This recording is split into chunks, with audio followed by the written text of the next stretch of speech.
a night it was in the National Football League. Before you went to sleep last night, Odell Beckham Jr. traded from the New York Giants to the Cleveland Browns. Overwhelming reaction, as you would imagine, on sports radio from both cities. Let's hear a little bit of that.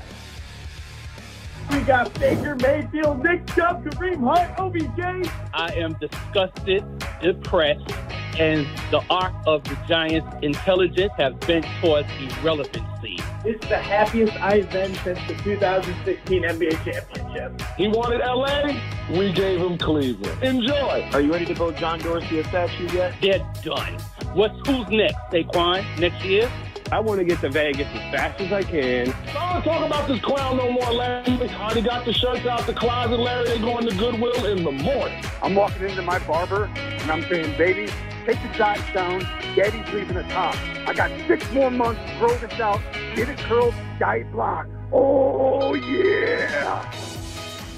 Long live sports. That deal got made before you went to sleep. And then before you woke up, Le'Veon Bell signed with the Jets. So it was a crazy night. Bell, who, as you know, sat out the entire 2018 season and now signs the deal with the New York Jets, where he will come in and hopefully help the young quarterback Sam Darnold and that offense take a huge step forward this year. Our Damian Woody is standing by live with his reaction on both of these. D. Wood, I know you are a New York Jet at heart. Anyone who follows you on social media knows that. What's your reaction to the Jets getting Le'Veon Bell? Man, this is tremendous. This is tremendous for not only for the organization, but for Sam Darnold. I mean, now you're talking about injecting into an offense a Hall of Fame caliber running back, a guy who's average 129 yards scrimmage yards per game. That's the best in NFL history. So you infuse that type of talent to go with Sam Darnold and the other pieces that they have on offense. Now you're starting to cook if you're the New York Jets. Give me a little specific here. What does he do for Darnold? How much of a difference does he make, his talents, for the young quarterback? Well, I always felt like Le'Veon Bell was the best dual threat back in the National Football League. This is a guy who's not only a great runner of the football, but more importantly in the passing game. When you watch the New York Jets last year, a lot of times Sam Darnold didn't have that guy to just dump it down to, or a running back who could create mismatches in the passing game. We're now entering in Le'Veon Bell, a guy who literally is like a wide receiver in the backfield that you can line up and do a lot of things with. Adam Gase, you know he loves to run screens and do all types of things like that. So they're going to utilize that skill set to get the ball out of Sam Darnold's hands quicker and put it in the hands of a playmaker who can make things happen after the catch. And real quick, D. Wood, again, you still make your home in this area and you're one of our top-level football analysts. What's your reaction to the Giants trading away Odell Beckham? Just shock, Greeny. I mean, think about it. This is a guy that last offseason he signed, an extension, and then basically a year later he's gone. You don't. Everyone talks about Dave Gettleman, but Dave Gettleman doesn't make these decisions. That comes from ownership, John Mara. Only John Mara can make a decision like trading away Odell Beckham Jr. or keeping an Eli Manning. So this organization is at a crossroads right now. I don't know what direction it's really going. And it's not clear that they know what direction they're going, at least as of this moment either. Well done, D. Wood. Thank you very much. We'll see you in here soon. Meanwhile, Dan Orlovsky is with me all morning long. Let me pivot back to Le'Veon Bell. Give me a little video. Show me exactly what you think he brings to the Jets. He's going to do 3 things to get Sam Darnold from being really good to that Ben Roethlisberger Hall of Fame quarterback. First of all, his patience as a running back. He spends 3.1 seconds behind the line of scrimmage. So you're talking about an offensive line for the Jets that may struggle a little bit with some blocks. If they don't get their blocks held right away, if there's a little bit of penetration right here by the defensive lineman, the patience by Le'Veon Bell to just allow those blocks to be held just a little bit longer. That's not a huge hole. There's not a ton of line of scrimmage change. But his patience, his vision is going to allow that run game, allow that offensive line to just perform a little bit better, okay? So that helps your young quarterback within his run game.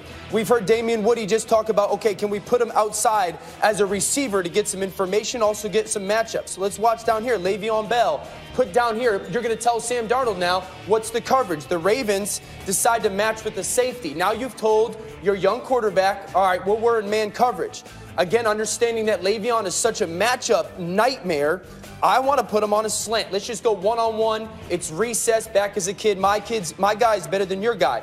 You get Le'Veon put out there. He wins on his slant. And not only does he win, but he's got that running back type finish, that open field finish. But this is where I believe he's going to be at his best, okay? This is where he's going to help Sam Darnold not make those crucial, I've got to run around and make a ton of mistakes. This is going to be a blowout coverage, essentially. Everyone's going to drop in coverage for the Bengals, okay? We're going to get deep in coverage. These guys are going to have vision on the quarterback, okay? But watch what Le'Veon Bell does, as good as, if not better than any other running back in the NFL. No, I got to get out. Timing is of the essence. Everybody's dropped out of there. No one's within 10 yards of the line of scrimmage. Let me give my quarterback someone to check the ball down to. This ball's thrown 2 yards past the line of scrimmage. Now, 1, 2, 3 Cincinnati Bengal defenders are right there.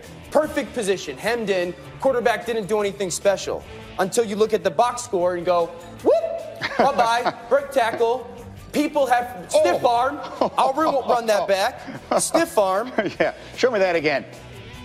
And yeah! So you're talking about an incredibly dynamic weapon that's going to help in the run game. That's going to help in the pass game with matchups. That's going to help your quarterback. Oh, you know what? I don't have to run around. Get the ball out of my hands. He's on the Jets now. This never happens. I mean, let's make it clear. This doesn't happen. Green? Yeah, I'm wearing green today. Purely by coincidence. Whoever would have thought that might happen People forgot how incredible of a player Le'Veon Bell is, and he's going to help Sam Darnold go from, man, really enticing prospect to, can you become that Hall of Fame quarterback that Big Ben is? Look, all kidding aside, we can celebrate today, and of course, as a fan of the team I am, but this is an enormous acquisition for a football team that wants to be on the rise. It was a day filled with enormous football news, and as a consequence, we're not covering practically anything else for you this morning. Let me give you a quick synopsis of a few other things that happened in sports yesterday. We spent a lot of the day yesterday on the incident that involved Russell Westbrook and a fan, if indeed a fan is the right way to describe Shane Kiesel in Utah. Russell Westbrook was fined $25,000 for directing profanity in the fans' direction, but of far greater consequence, the Jazz have permanently banned Kiesel from attending their home games after investigating the incident. Here is a statement from the Jazz. Quote, the organization conducted an investigation through video review and eyewitness accounts. The ban is based on excessive and derogatory verbal abuse directed at a player during the game that violated the NBA's code of conduct. The Utah Jazz will not tolerate fans who act inappropriately. There is no place in our game for personal attacks or disrespect. So there was that. On the court, the number one team in the country lost yesterday. St. Mary's beat Gonzaga in the WCC tournament title game, beat them big, 60-47. So the Gales will go to the NCAA tournament for the second time in 6 years. They end Gonzaga's run of winning the conference tournament at 6 consecutive seasons. It's the first time St. Mary's ever beat a number one team overall. Now you should know there is no change in Gonzaga's seed, according to Joe Lunardi, although they could be passed within the top line as the week goes on. St. Mary's will steal a bid, enter the bracket as of now as a number 12 seed. Other news, Kyler Murray will be back in the headlines today. He will take the field at Oklahoma's Pro Day. Todd McShay has Murray going number 1 overall to the Cardinals in his most recent mock draft. For more on how today will play out in Norman, here's Marty Smith. Good morning, Greeny. When I got to my hotel in Norman on Tuesday, I happened upon a gaggle of NFL scouts, which turned to me and said, hey, man, you here for the circus? To cover the circus? What are we expecting from the circus?